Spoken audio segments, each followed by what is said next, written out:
everybody. Welcome to Take the Black React, the Winter is Coming special Game of Thrones after show for the final season ever of the show. Final season. Final season. Final season. I am Dan Sharareh, editor of winterscoming.net, and you are? I am Sharareh, editor-in-chief of Culturess. And we are here to talk about episode 802. Still no title. No title because yet. HBO is keeping it under wraps. Mm-hmm.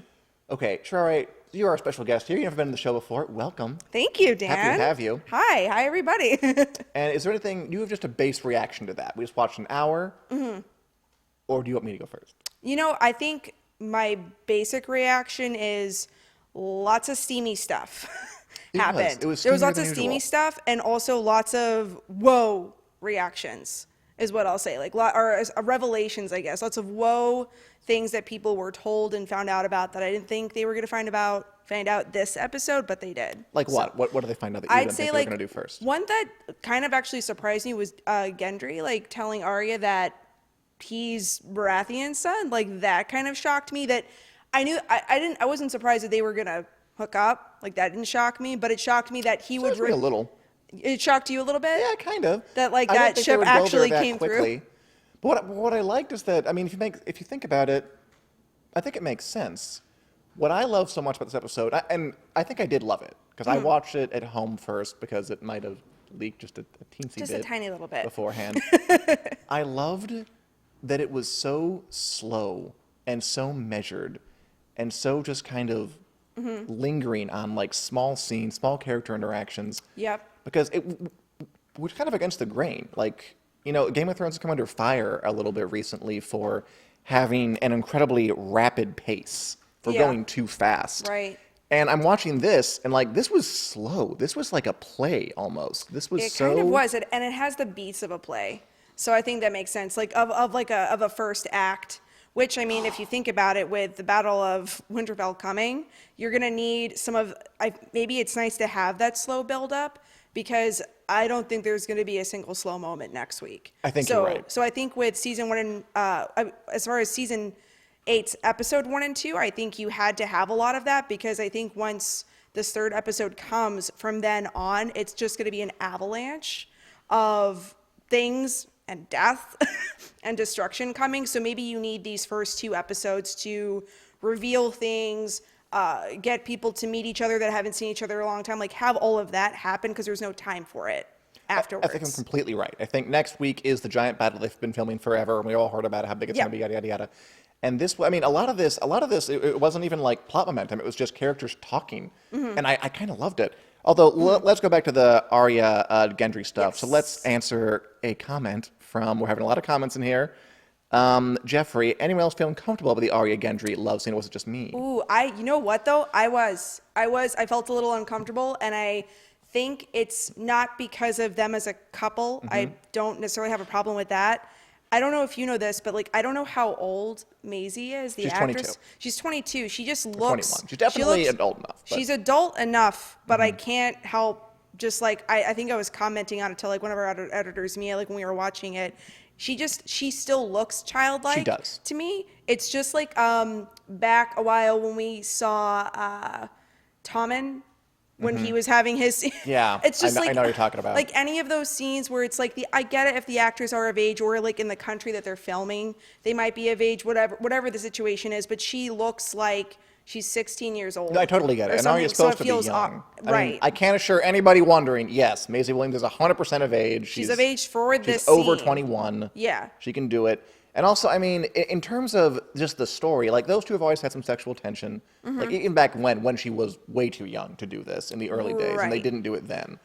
I mean, it surprised me to answer the person who was uncomfortable about it, because, I mean, you do think of Arya as kind of a kid, because when we first met her in the first season, she was a little baby. She was a little moppet. She was so tiny. She still hasn't lost her little baby fat in her cheeks. She hasn't. Yeah, I think she's one of the people who would just kind of look young for a long time. For a very long time. Some people don't have those faces. Yeah. But I think it was important because Arya, the character, is not that girl at all anymore. No. This is a girl who knows death. Killed a room. She knows death. She knows death. Which is a fun bit, right? Who doesn't like that? Nice little Oh, I loved ominous it. monologue and throwing things at posts. I mean, I feel like that's kind of what got Gendry turned on a bit. Like, oh, 100%. You're kidding? that's Yeah. his turn on 100%. But it still feels strange because she looks young, and I think even as mature she's come with killing people and things, all of that, there's just something about it that feels like, oh, that's happening. Like, she's grown up. Like, I don't maybe for me at least, I don't see her as grown up fully yet. Still, I even don't after entirely everything. too, but I think one of the themes of this episode was how people have changed. A Right. lot of people talked about how much they've changed. Yeah. Like we had Jaime literally telling Bran, "I'm not the same person I was when I pushed you out that window." We had Jaime and Tyrion talking about like different miss the old days and like, well, no, I was living with my sister and it was kind of bad times. It was a little bit weird. We had Dolores Ed talking to Sam about how like, oh God, you've killed a White Walker and you love ladies. The world is truly ending. That kind of thing. That, by the way, side comment, everyone needs to get off Sam. Like, he's done a lot. He's accomplished a lot. And that's just like my side note is like, I'm here for Sam because he's like, yeah, he's killed things and no one thought he could kill. He's got Gilly. He's the one who helped, figure out who John was. So I feel 100%. like, I get why he's still getting some shade from like his friends at the Nice Watch, but I feel like he's accomplished a lot more than a lot of his friends Oh, have. I agree with you entirely, but I think that's also the point that, Yeah. that we think of these people like Arya and Sam like as we first saw them when Sam was a Yes. loser and Arya was a little girl, but they're not. Like they're not. grown up. Arya is Right. someone who wants to have sex with the boy she likes, Yeah. and Sam's kind of a badass. Yeah, exactly. So that I saw was running throughout the entire thing, and I liked that a lot. I did too. That also makes me think of what happened with Jaime and Brienne a bit because you have not so much like that we still see him that way, but I think that there was that growth of that character that I wasn't expecting. Which one? With Jaime. Cool. With Jaime Lannister. I think with him it's interesting because I honestly, maybe even up until this episode, I was still expecting some of his ego to show up, some of his cockiness, like some of it. Right. I feel like I haven't felt it's fully like left him, but this episode is when I felt that. When I felt like he has fully let go of the golden lion that he was, and now Which they brought up, yeah. which they totally brought that specifically. up. And then now he's Jaime Lannister. Maybe he's humbled now. Maybe he has more morals. And 100%. everything that happened with him in this episode, I thought kind of confirmed that he's let go of that. And I'm happy for that. I was waiting for that to happen because I felt like he had it in him to be a good person. But I wasn't sure if it was going to happen even in the final episodes of season 8. I think you're right, and I think it's important that Bran didn't squeal about what he did, because Right. which again, my little pet theory, just going into like a nerdy plot thing, is that Jaime's important somehow to the war effort, so he couldn't, so Bran couldn't say that, or they'd execute him. Right. I enjoyed that scene. My favorite scene had to be the song, probably with Podrick. I loved, again, and this kind of to me, this is what the episode was. The scene where they're all just kind of gathering around the fire the night before, and no one's really pushing the plot forward at all. No. But they're all just sitting there and chatting, and again, talking about the old times, talking about the battles Yeah. they survived. How every single person in that room had been against Winterfell. Yeah, at some point. At one point.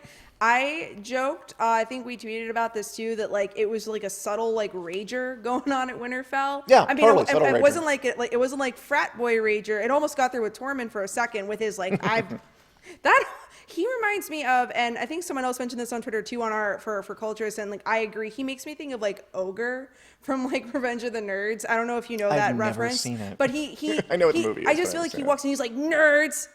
I beat a giant. What did you do? He has that mentality, but I feel like that. He was fun this episode. He was fun. He was fun. I loved it when he walked and he was like, "Is the big woman still here?" The best part had to be when he jumped into the frame out of nowhere and Out of bear nowhere. hugged Jon Snow. Just that a was pretty big funny. flame of red hair that came across. But I no, laughed. I agree that scene was so interesting because you have so many people that you maybe never even expected to see with each other ever, and they're all together having conversations, chatting before what's about to be the worst battle humanity's ever seen, I guess. So, And but I mean, it was interesting. I am a total sucker for a mournful, elegiac dirge sung over a montage of people preparing for battle.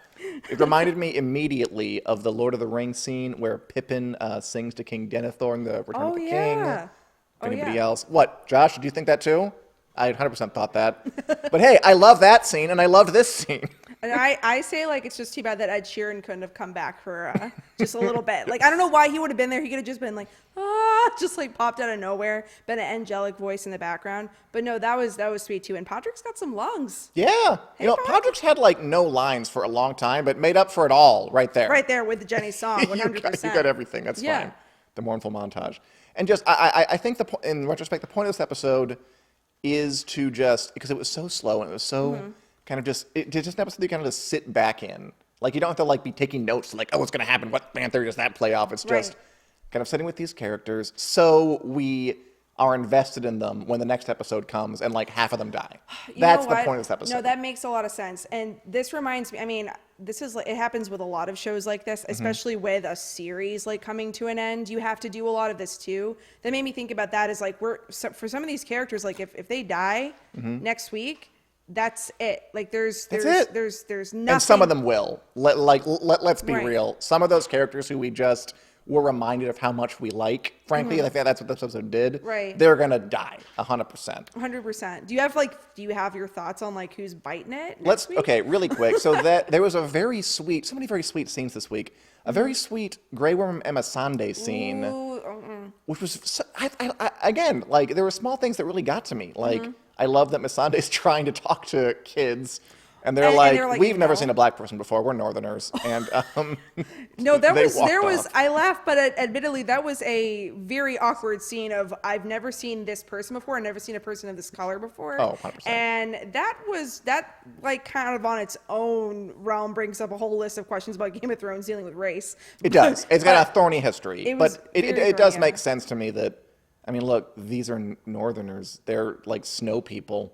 They've no idea what they're looking at. Well, same thing with the Unsullied too. Yeah. I mean, same thing with Daenerys and dragons, like all of it. Like they're very like grouped off, kind of like the way that wildlings are too. Like anyone that's grouped off into an area of this land that we have that hasn't seen anybody else, like they're gonna be like, what is that? Like silver-haired lady with dragons over there. So, but no, and then Missandei and Graham have a lovely conversation because I wasn't an early adopter of their romance, but I got on board eventually. Just I don't know, they won me over somehow. But around the time they had sex, I guess, just it's so beautiful. They were, they were slaves, and now they're now they're finding their humanity again. It's so lovely.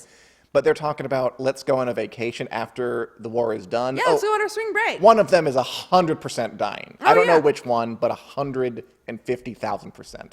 I almost feel like as much as like it could be likely that Grey Worm is, because I mean he's going to be in battle. I don't want this to happen because I feel like this is like a trope, especially with like really great female characters, is I feel like with Sandy, something's going to happen. Like she'll sacrifice herself, something will happen, or it'll be kind of like the way like bringing up another whole like thing like with Avengers where like someone just like dies off in the distance and like they come back from battle and they find out like the way like some people got snapped in Infinity War and then you come back and you're like, oh wait, that person's dead. I'm really worried that it's something that happens to her like that where they go off to battle and they come back, and this could be a very creepy scene of like some people coming back as whites. And which they have to do. They have to do. That would be Game of Thrones writers' malpractice if they didn't do that. If they didn't do it, because they need it's the same. It's like they should take a little bit from like The Walking Dead in that and like bring some characters back just for a second so that people have to look into the eyes of people they loved and see them as whites. Oh my God, it sounds so horrible. It sounds so sad. It's gonna be awful. Viking, don't do it. You suck, dude. You were the worst. Exactly, but don't do it. But I have a feeling that's what's going to happen is some of those characters that we love will die, and then they'll get to come back for a second, and we'll see and then that. be killed by somebody else, Missandei or Grey Worm. Tormund, I think, is probably a good candidate for the chopping block, just because he's not that important to the story, but he's a fan favorite and will be on the front lines. I can see that happening. I could see it. And Jaime or like, Brienne. Oh, right. Perhaps Brienne kills him and like, I'm not interested, Tormund. I'm not. I said no to that date the first 20 times. But I could see that. But see, like that could be a scene where it's like she has that connection to him a bit, so she's going to be the one that takes him out if he's a white. So. But if we're talking about Brienne, I think it's going to be either Jaime or Brienne because of their connection. Ooh. What do you think of the knighting scene? Where Jaime knights Brienne. That might have been my favorite. Really? Yeah, I could see it. That was a very good one. That was very heartwarming. It just warmed me from the inside and out because Brienne, I think, has been like, I'm not, like, I have my favorites, like everyone Of does. course. Daenerys is going to be my favorite for so many reasons because I've just loved her character and her storyline from the start. But Brienne, I think, is one of those, like, underlying, I don't want to say an underlying character, actually, even either. She's just a secondary character in my mind. She's not, like, one of these, like, big like, main characters. She's like one of those characters who, like, on another show could be a lead. Yes. But I feel like in this show is so packed with characters. So like, packed. Someone like her or Davos, who are like really great characters, are just kind and of great like actors, too, they're like behind they're them. like just under the front line. Yes, but there's something about Brienne that I think is just so inspiring. I think because I mean, just speaking plainly, she's a female character that has consistently shown that being a woman isn't going to be her downfall in any sense. And it doesn't matter what her gender is, she's going to kick ass. Right. And that's who she is. And I think when she was knighted, it was for every woman who's been watching the show who wants to see those kinds of moments that, to me, got me a little choked up because I was like, she deserved this from day one. And it's also really touching that Jaime's the one that gives it to her. There's a part of me that almost wanted her to just knight herself.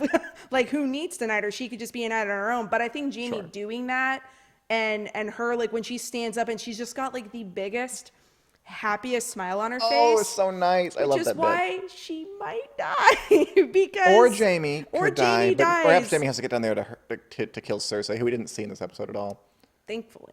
I mean, their relationship kind of came full circle on this because Yeah. it started out as, I mean, I guess Jaime was the captor, but he always Right. thought of himself as better than Brienne, that she was this weird freak person that's like a woman knight, way too tall, this shouldn't be happening. And he comes to respect her. And now we're getting to the point where he's like, I will fight under you and command you because I'm not as good a fighter as I am. It makes me think of that speech that she gave once about, like, what happened when she was a young girl With and Renly, how yeah. and how Renly, like, came to her aid when she was like, oh, everyone made me feel like a princess, and then I realized everyone was laughing at me. It's like, no one laughing at her now. She's a knight and she's amazing and inspiring. And I think it's something that Jaime saw for a while, and I think for shippers of those two, because I saw a lot of that tonight, a lot of people being like, Brienne and Jaime should be like the next couple. I could see it possibly happening because he has shown her, like, all of the respect that someone should. Yeah, respect is the watchword here, I think. A ton of sure. respect between those two. Yeah. Now. It took a while, but it got for there. sure. It took some time. I mean, I feel like it was slightly there, a little bit, but now Pretty it's like early on. I mean, it's hard not to, like, watch Brienne fight and not respect her. Oh, yeah. But she's such a great person to go to for emotional moments because Yeah. her character is just, there's, like, no artifice there. It's all about just being, like, a big raw nerve and vulnerable and Yes. open and just... I love that about her. Yeah, she's so straightforward. She's just... She's one of the very few characters on the show horribly who's loyal like that. and just sticks Yeah. up for people she likes, and if she doesn't like you, she'll She's fight like, you. whatevs. Exactly. Yeah, so she's always been a great, and again, another character who's just like such a great character, but just kind of secondary in the show. Exactly. We gotta hit a couple of plot points. So they all talked about, they had one of those scenes that are so Game of Thrones where they all sit around a big table and talk about a plan. Yep. Yes. Only this one was a little different because I have never seen that many characters around one of those maps. No. There have been a lot of scenes and a lot of episodes where people stand around a map and talk about, like, gotta do if this. the army goes here and the army goes, we can do this way. But it was like Daenerys and Jon and Arya and Sansa and Jorah and Lyanna Mormont my God. and Tormund and Did they Davos even and get Brienne. anything accomplished? Yeah, they made a whole plan. It was, to and me- Tyrion and Bran. I mean, there was a lot of, maybe it's just because there was so much happening, and to me, it almost was taken away when Tormund at the end's like, yeah, we're all gonna die. So They kept saying that's another theme, and then Tyrion breaks it at the end with, like, I think we might live, which I think was like the and I hope punchline that- to all those we're all gonna die bits. And I hope that's true, but there was definitely, like, there was so many people at that table that I was almost like, can they make a plan? Because I feel like there's a lot of opinions that could be happening there, but it worked out pretty okay. But you're right, it was a very Game of Thrones scene. Like, you can't not have that scene. Like that, like that may be the game. It's been so many versions of that scene over the 8 yeah. years of this show. Oh, yeah. People are planning stuff, and in this case, we just got to talk about their plan for a second because you know Yes. it's not as interesting as the emotional stuff, I think, but we should touch on it. Yes. So their plan is to use Bran as bait. He is the three-eyed raven. He's with the Night King's mark. You marked him, you jack and weed. He can see where he is. So Bran's going to be in the Godswood. Yes. And they're going to hope the Night King goes to kill him, because killing Bran is tantamount to killing the memory of the world. That was such an intense quote with that, and also what Sam said too. Like, isn't that like what death is in a sense? Like, Yeah, he was getting philosophical there for a minute. Yeah, real deep. It's like, Sam, you got a philosophy PhD. That's great. Good for you. I mean, he's been around books long enough. I guess he feels like he's got it. But no, he got real deep for a second. But I can see why the Night King would be going for that. But would he fall for it? Is obviously the biggest question of all. Yeah, that is and then again, I think that's why we have to know, we have to hear them talking about that so we can know kind of the geography of the battle, which would be important for next week. Hope it works out. I liked Tyrion wanting to know about Bran's weird-ass story. That must have been a fun conversation. And especially when Bran's like, like, it's a long time, and like Tyrion's like, what else do we have to do? Yeah. There's literally nothing else. So, yeah, please tell me everything. Okay, the other two big moments we discussed, there were so many good moments. I loved, I really liked the Davos Gilly bit where they were letting out soup. Talk? Yeah. The whole like thing with the little girl. To the little girl. Who was clearly supposed to be a Shireen analog with the scarring on her face. That little girl's voice, her accent, everything got me in the feels. And I was me too. I was like, that's Shireen. And Davos was like this close to like breaking down. And then thankfully Gilly came in and was like, you can protect us in the crypt. And Davos was like, thank you, because that girl 100% was going to die if she was actually out. I mean, 100%. you're brave and everything, but fine. God, okay. Sam giving Heartsbane to Jorah, that was a cute moment. That was fun.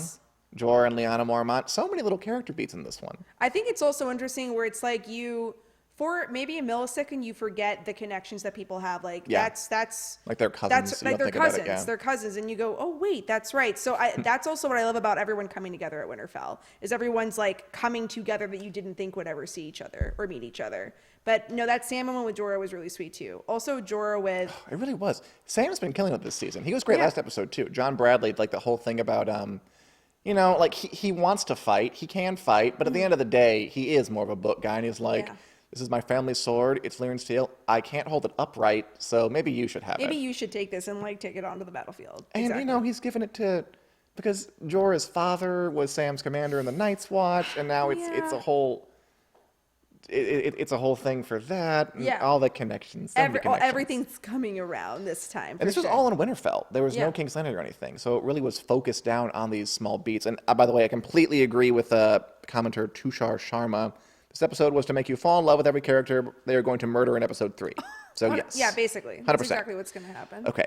Well, there are two big points we have to hit, which are Daenerys' Sansa talk. Daenerys and Sansa discuss things.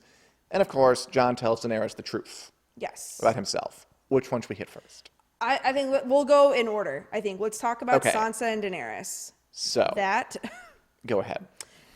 Just tense. It was really tense because I think we were discussing a little before we started actually going live here, is that it probably wouldn't have made sense to anybody at all if these two like walked away as best friends. Yeah. There was they did come together a bit. They came together for a minute, and like they even have fun little jokes. I loved the joke that Daenerys has about I was with someone else and he was taller. Giving a little talk about Khal Drogo there for a second, but I thought it was realistic, and I appreciated that because you know exactly what happened is that Jorah was like, you need to go talk to Sansa. You need to go talk to... You think? Probably. I feel like that's what he was like saying to Daenerys a moment ago, where he was like, here's one other thing. And he's starting to be that advisor for her, and he's like, maybe you should go talk to Sansa, because you've been kind of like, it's been a little tense between you two.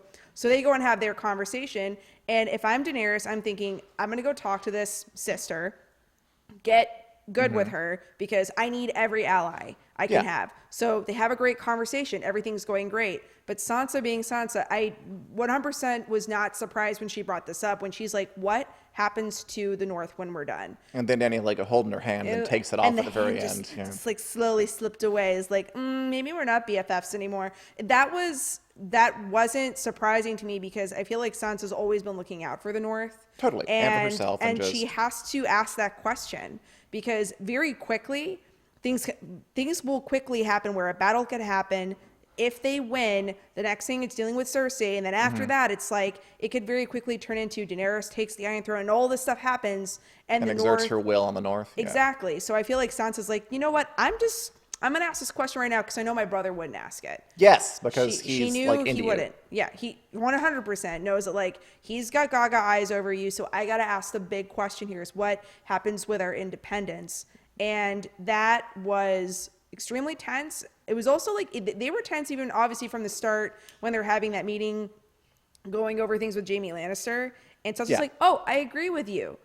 Oh wait, no, I don't. The iciest of stares happens And then between them. when they stand up, she leaves. I liked that. Like, she left the room immediately. Yeah, Sansa was like, "Bye." Like, she did wait for Dany to stand up. You wait for the queen to stand up before you leave. But then she then walked right out. nobody else was moving. Like, she's the only one who's like, bye. It was so icy. It was so tense. So like that conversation that they have good. afterwards, it doesn't surprise me, but I also feel like that's going to be interesting how that, whatever that relationship is, how that develops between those two, because there's clearly they're not cool on many levels. I mean, I was.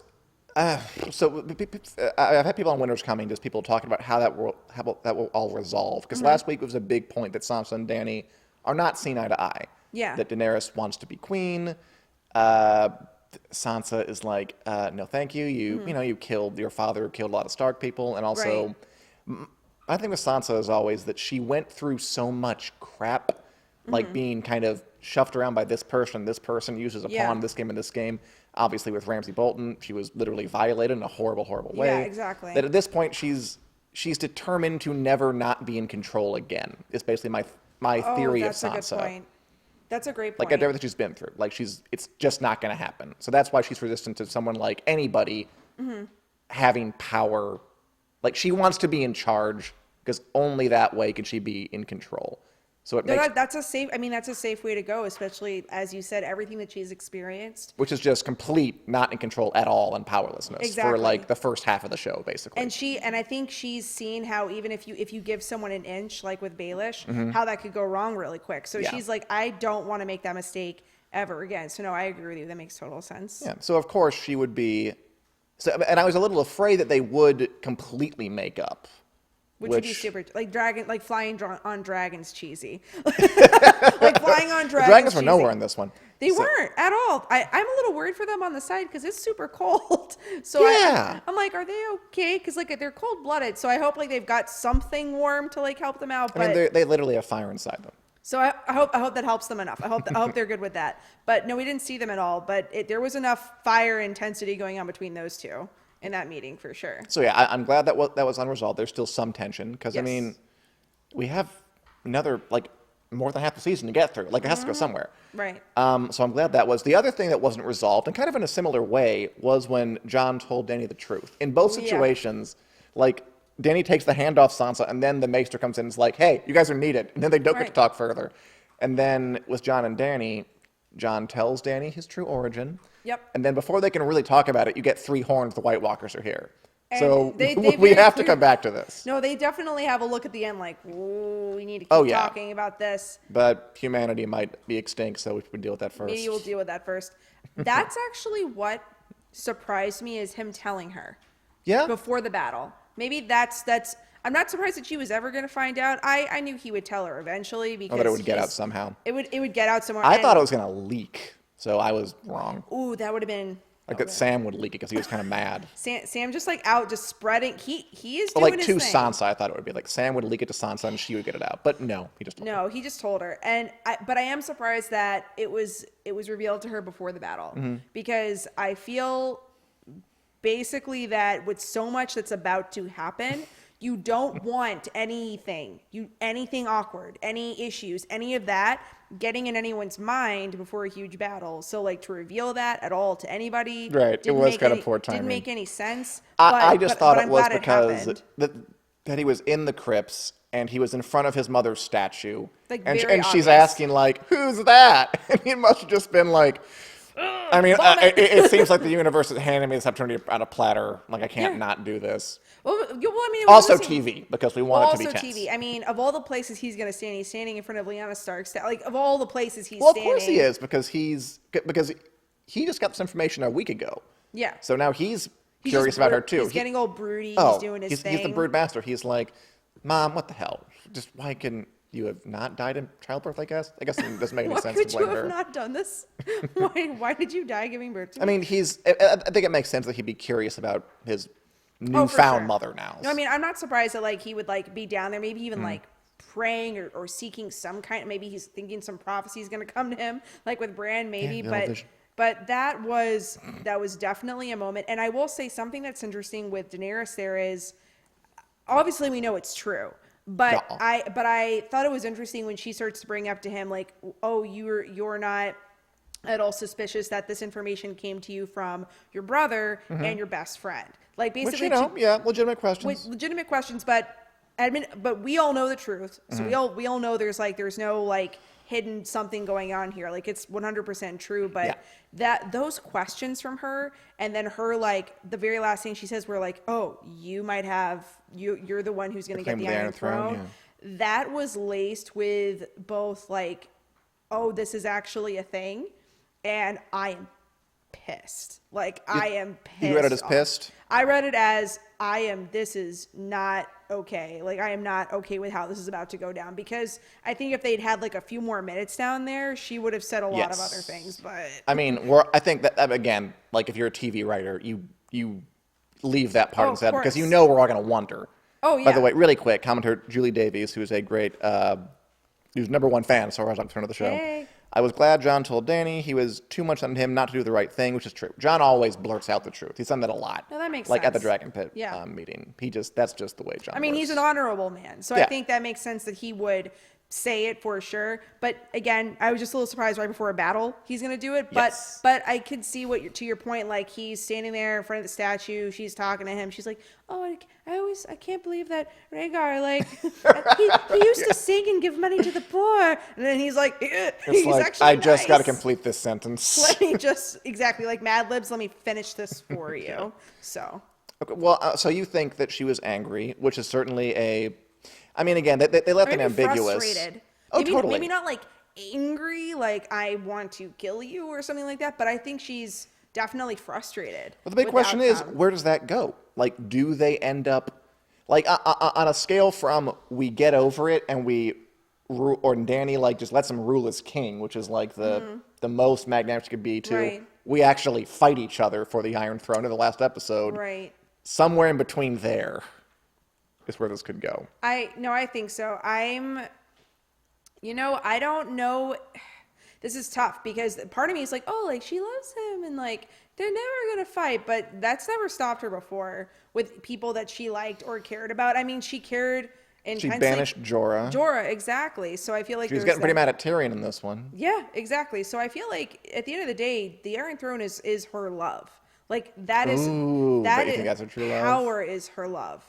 It's always been that for Daenerys. That's and a good so line. and honestly, if I were to like get into her mindset for a minute, I'd be like, you know what? That was a good, whatever time with Jon Snow, but I'm here for my throne. Like, and if that's going to get in the way of the throne, then peace. I think that will be the tension. Like, that's the question of how she's going to have to work out, what he's going to have to work out. I'm looking forward to seeing it. Me too. I'm looking forward to seeing whether it disrupts this battle they're about to have.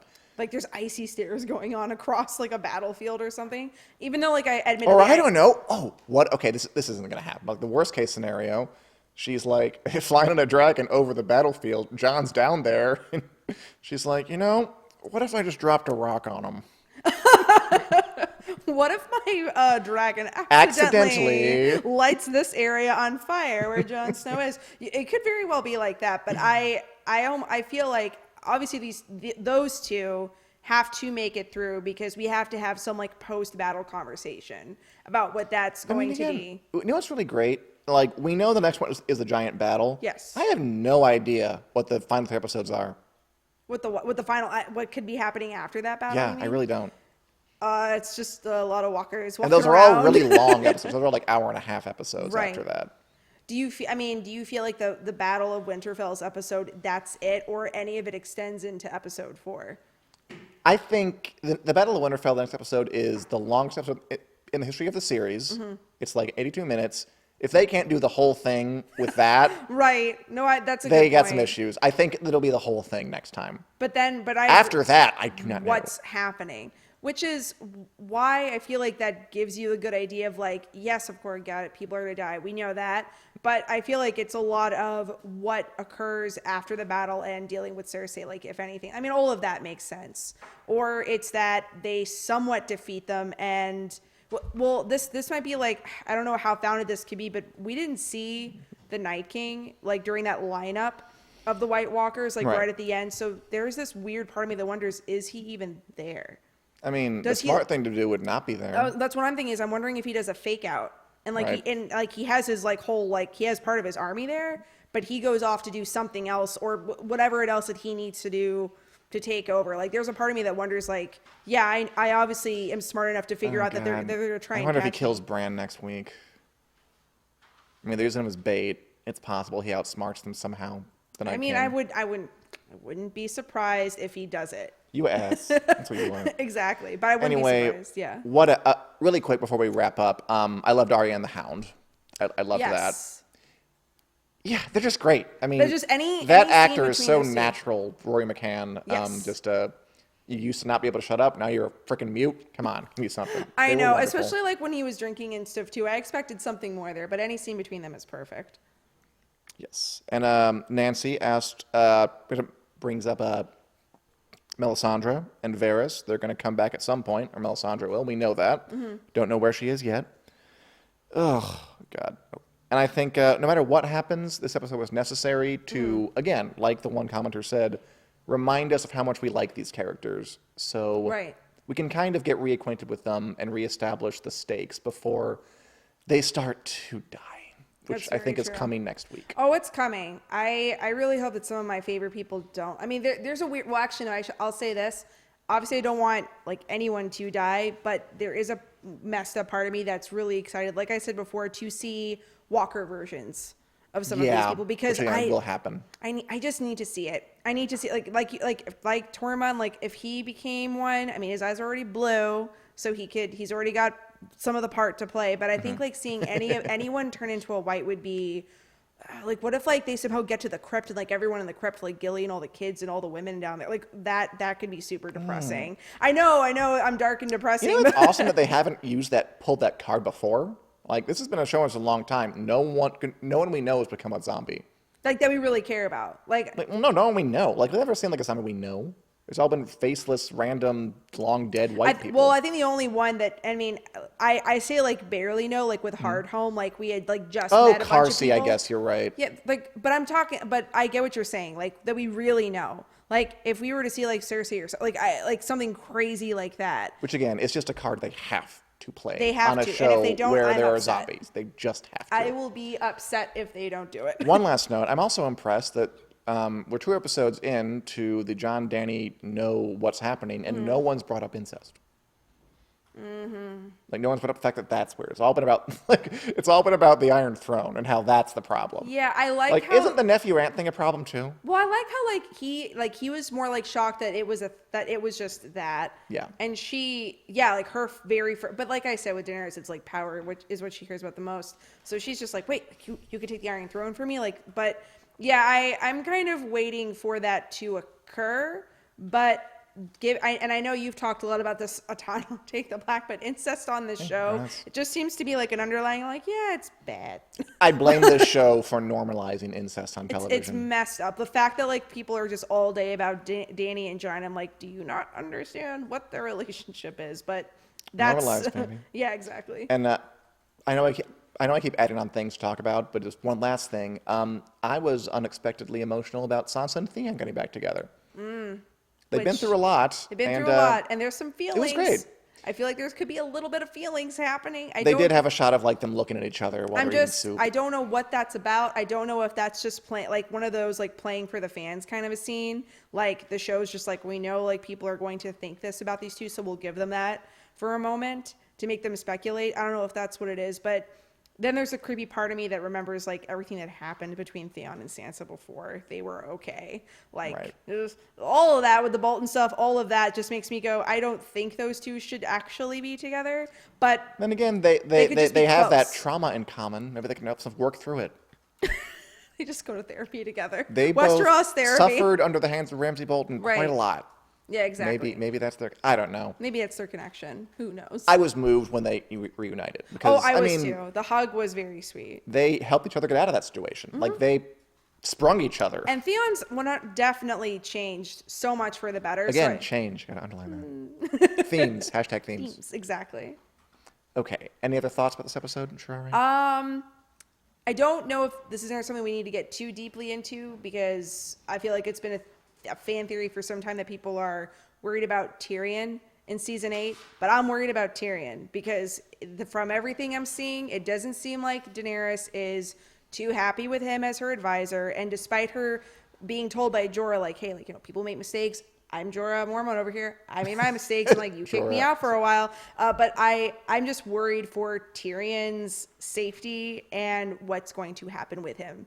I either feel like he'll be in the crypt and something bad's going to happen in the crypt because he's down there, or B, he'll survive, but at some point Daenerys is going to be like, you know what, you're a crappy hand and I don't want you she anymore. did give that whole speech about how great his brain was at that council meeting. But I wonder if that was just like a subtle, like, I just don't want you on the battlefield. Like, I feel like it's true. Like, he does have a great brain, but I just wonder if part of her was just like, I just don't want to deal with you on the battlefield. Just go hang out in the crypt. So maybe Dany is contemplating going against both Jon Snow and Tyrion. Maybe. I mean, maybe there are two rocks to drop accidentally. Two rocks to drop in different places for sure. It's going to be a great episode next week. I'm very excited. Although I really enjoyed this one too. And we will be back next week. Same time after the episode on Sunday to talk about what will probably be a very emotional. Very emotional. I'm wearing black now, episode. But I think everyone needs to be in black next week. So anyway, thanks for watching, everybody. And we'll be back next week. We'll also be on this Wednesday, Take the Black Live at Wednesday at 4 p.m. here on the Facebook page, Central Standard Time. And we're back next Sunday, right after the episode, at Take the Black React, to react to the latest Game of Thrones episode. Thanks for joining us, Sharareh. Thank you. Okay. All right, everybody.